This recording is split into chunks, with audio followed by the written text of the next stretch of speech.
प्रधानमंत्री नरेंद्र मोदी 7 नवंबर को एक और वंदे भारत एक्सप्रेस को हरी झंडी दिखाने जा रहे हैं। यह ट्रेन जोड़ेगी दो ऐतिहासिक और सांस्कृतिक धरोहरों को, खजुराहो और वाराणसी को। प्रधानमंत्री मोदी का यह कदम न सिर्फ एक नया रेल रूट खोलने वाला है, बल्कि भारत के पर्यटन और धार्मिक यात्रा को भी नई दिशा देगा। वाराणसी और खजुराहो दोनों ही शहर अपनी कला, संस्कृति और अध्यात्म के लिए दुनिया भर में मशहूर है, और अब इन दोनों के बीच की दूरी कुछ ही घंटों में तय हो जाएगी। 7 नवंबर को यह नई वंदे भारत एक्सप्रेस पटरी पर उतरेगी।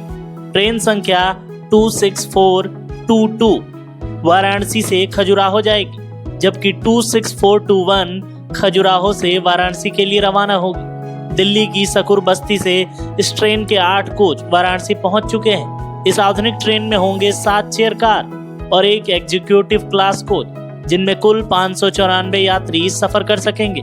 यह ट्रेन पूरी तरह से स्वदेशी तकनीक से बनी है और इसमें अत्याधुनिक सुविधाएं जैसे automatic door, bio vacuum toilet और जीपीएस सिस्टम और एक आरामदायक प्रीमियम यात्रा का अनुभव मिलने वाला है।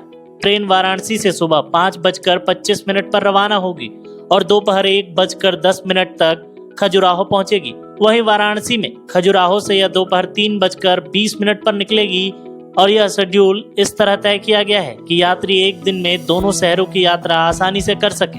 यह नई वंदे भारत एक्सप्रेस सिर्फ ट्रेन नहीं है, बल्कि भारत की बदलती गति और तकनीकी प्रगति का प्रतीक है।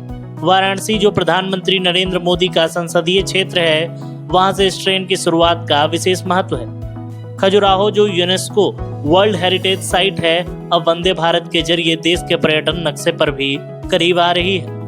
वंदे भारत, वंदे मातरम, यह देश बोलता रहा है भारत माता की जय, वंदे मातरम। तो वंदे भारत देश के अलग अलग हिस्सों में दौड़ रही है हाई स्पीड ट्रेन।